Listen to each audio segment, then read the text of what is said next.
Esses dias eu estava atendendo uma moça na sessão de PNL e assim, a gente começou a trajetória, ela chegando para mim no momento de bastante estresse no ambiente de trabalho em decorrência de várias situações que estavam acontecendo ali naquele momento e ela não estava sabendo lidar com toda aquela situação e a intenção dela era de sair daquele trabalho, mas ao mesmo tempo que ela queria sair, ela não conseguia se ver ou se projetar numa outra movimentação que não fosse a do próprio estresse, né? Era uma situação assim meio looping que ela ficava. A situação estressava, ela perdia a conta das responsabilidades, das situações todas, se embaralhava no meio de campo, porque também tinha a questão dos filhos, da família e de outras responsabilidades, e ela ficava nesse turbilhão de situações. Foi assim que ela chegou para a sessão de PNL comigo, para a gente poder dar início aí ao processo de trabalhar a inteligência emocional. E aí, conforme as coisas foram passando, conforme as sessões foram acontecendo, conforme ela foi trabalhando todas as questões emocionais, principalmente, num dado momento ela recebeu um convite de uma pessoa que a conhecia, de uma outra empresa que ela já tinha trabalhado anteriormente, fazendo um convite para ela passar por um processo seletivo para novamente ingressar ali naquela empresa. A gente foi trabalhando, a gente foi trazendo muitas questões de origem emocional, trabalhamos questões com os pais, trabalhamos questões dela mesma, de infância. Ela tinha alguns problemas familiares envolvendo outros irmãos também, e a gente foi trabalhando tudo isso, a questão do casamento, dos filhos e de toda a responsabilidade.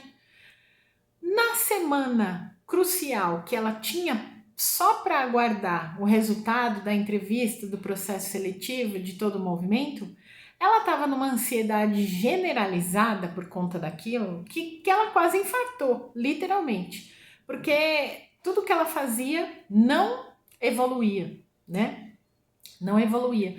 Mesmo dentro dos processos terapêuticos, mesmo tendo ali alguma movimentação significativa no movimento emocional, ela ainda não tinha assumido a postura de controle mental que ela precisava. Mesmo estando tudo bem, mesmo estando tudo encaminhado, mesmo as coisas todas dando certo, né? Evoluindo da forma como ela queria. E a gente trabalhou mais, a gente esmiuçou mais essa situação para principalmente tirar ela do estado de ansiedade em que ela estava naquele momento, né? E aí o que aconteceu? Ela conseguiu, claro, tudo deu certo, ela conseguiu sair desse estado de ansiedade, ela conseguiu sair desse movimento de ai meu Deus, o que eu faço, né? Ela conseguiu atingir ali a dominância das suas sensações mentais e emocionais e hoje, graças a Deus, ela tá lá feliz, tranquila, plena, trabalhando e se desenvolvendo no novo lugar, que era o lugar que ela queria trabalhar. Mas por que eu resolvi trazer essa história para vocês hoje? Meu nome é Vanessa Augusto. Se você está chegando aqui agora no nosso canal, seja muito bem-vindo, seja muito bem-vinda. Se inscreva no nosso canal, curta, compartilhe o nosso vídeo para que mais e mais pessoas aí possam se beneficiar desses nossos conteúdos sobre inteligência emocional na vida profissional, né? E por que eu quis trazer justamente essa história para você? Porque você pode estar passando por essa situação, né, de falta de controle emocional no seu trabalho, e é sobre isso que a gente vai falar. Falta de controle emocional na vida profissional e como isso impacta e como isso é importante e como isso traz significado para a nossa vida, principalmente nos momentos em que nós vivemos atualmente.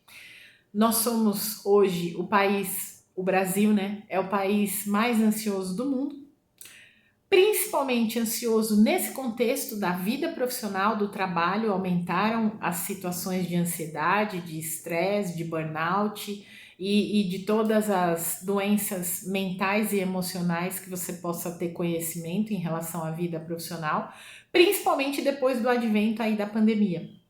principalmente depois de 2020 para cá, a gente teve uma elevação aí nesses índices que são cada vez mais alarmantes, cada vez mais preocupantes, e por isso que eu também resolvi abraçar essa causa e trazer para a minha vida profissional essa questão, né, de auxiliar as pessoas nesse sentido, de ter mais equilíbrio, de ter saúde mental, de ter bem-estar e de poder viver uma vida profissional com leveza, com facilidade, com principalmente realização e propósito, porque todo mundo é digno, todo mundo merece, todo mundo precisa e todo mundo pode ter uma vida profissional mais saudável.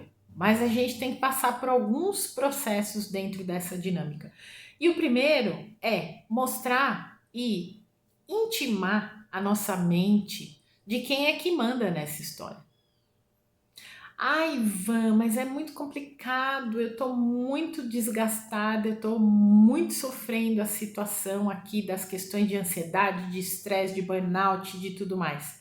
Sim, se você está passando principalmente por um diagnóstico médico, psiquiátrico, que precisa dessa ajuda, inclusive de medicamentos para tirar você do estado de crise, eu me solidarizo com você. E eu sinto muito que isso tenha acontecido com você e com muitas pessoas no nosso país nesse momento.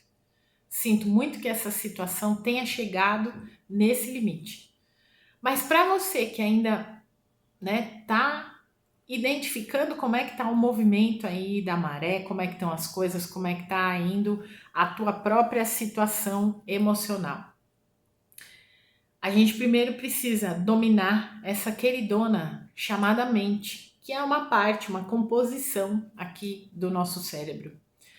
E ela serve de auxiliar desse nosso órgão querido e maravilhoso e fundamental para a nossa vida, que é o cérebro. E ela tem como função ali, né, estabelecer algumas ligações e conexões com o nosso cérebro no sentido de fazê-lo economizar energia. Só que muitas vezes ela faz isso num sistema totalmente despreparado, totalmente desqualificado, totalmente insalubre para o nosso cérebro. E aí é onde entra as partes que as nossas informações elas vão sendo analisadas de forma errada.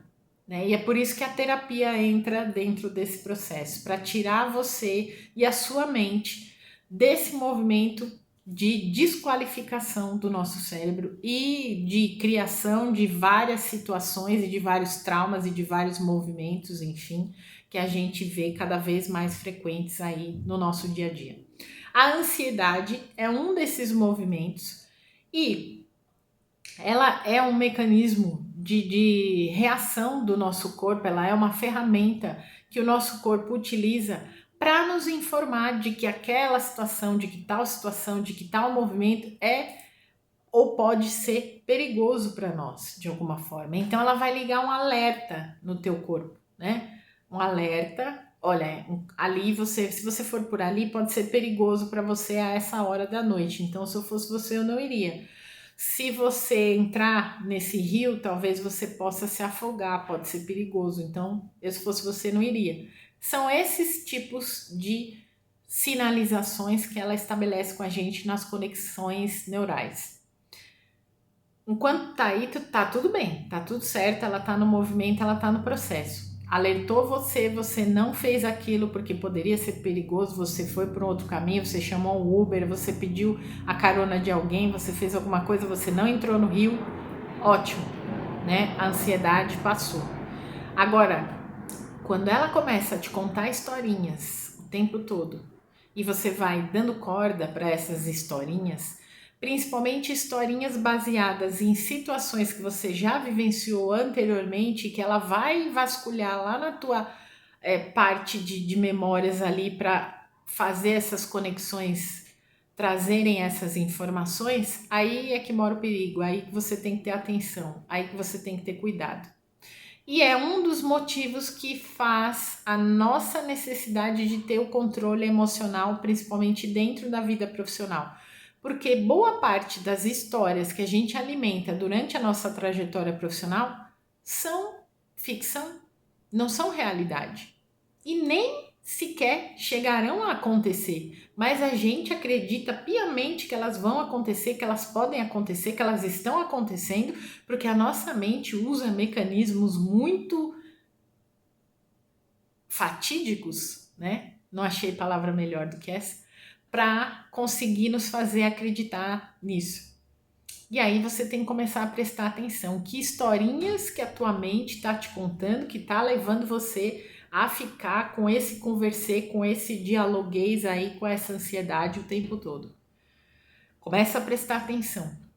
Começa a prestar atenção, principalmente se essa ansiedade ela vem de um motivo real, de uma situação que está acontecendo ali, pontualmente, naquele momento, ou se ela está tomando um crescente de outras histórias que você está alimentando, que você está acumulando, que você está trazendo aí para o teu universo, para o teu movimento. A gente tem essa capacidade, a gente tem essa autoobservação, a gente tem esse senso de entendimento, mas só quando a gente para refletir e também para praticar o autoconhecimento. Se a gente não se disponibiliza a fazer esses movimentos, a entrar nesse processo, fica tudo muito desafiador, fica tudo muito difícil da gente conseguir mensurar. E você pode ter o controle emocional dentro da sua vida profissional se você começar a praticar o autoconhecimento, principalmente, se você se dispuser a entrar nesse movimento de se aprofundar nas tuas questões, principalmente as tuas questões mentais e emocionais, que levam com que você tenha esse ou aquele outro tipo de comportamento. E você tem que mostrar para sua mente que quem manda nela é você. Salvo as exceções de crises, de distúrbios de personalidade, distúrbios de saúde, distúrbios químicos do cérebro mesmo que vão criar uma descompensação neurológica, a gente ainda consegue virar esse jogo. E lembrando sempre, como eu sempre falo em todos os nossos vídeos aqui, ou na maioria de todos os vídeos, o diagnóstico de qualquer doença, seja no aspecto mental, seja no aspecto emocional, seja no aspecto físico, só pode ser dado por um médico especialista. Ninguém, em lugar nenhum, pode diagnosticar você sem que seja um especialista naquele assunto, principalmente no diagnóstico médico de qualquer enfermidade, de qualquer situação problemática. Tá certo? Gratidão mais uma vez pela sua presença, pela sua audiência. Curta, se inscreva, compartilhe o nosso vídeo, deixe seu comentário. Um grande beijo e até a próxima. Tchau, tchau.